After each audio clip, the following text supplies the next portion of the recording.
Görürsən, bəzən qardaşlar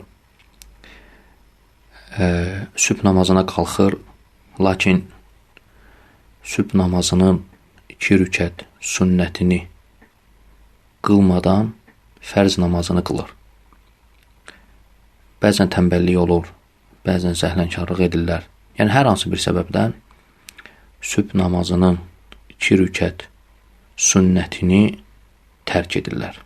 Halbuki Ayşə radiyallahu anhə deyir ki, Peyğəmbər aleyhissalatu vesselam nafilə namazlarının içərisində ən şiddətli önəm verdiyi fəcr namazının 2 rükət sünnəti idi.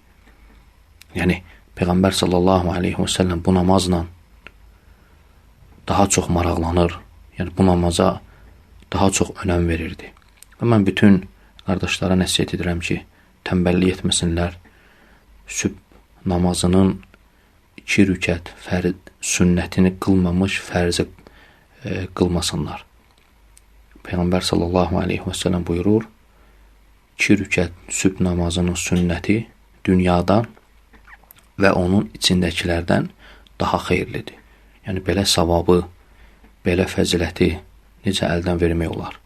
Ona görə özünü öyrəşdir, bu namaza daha çox önəm ver. Çünki Peyğəmbər sallallahu aleyhi və səlləm belə idi. İxlasla.com saytı tərəfindən təqdim olundu.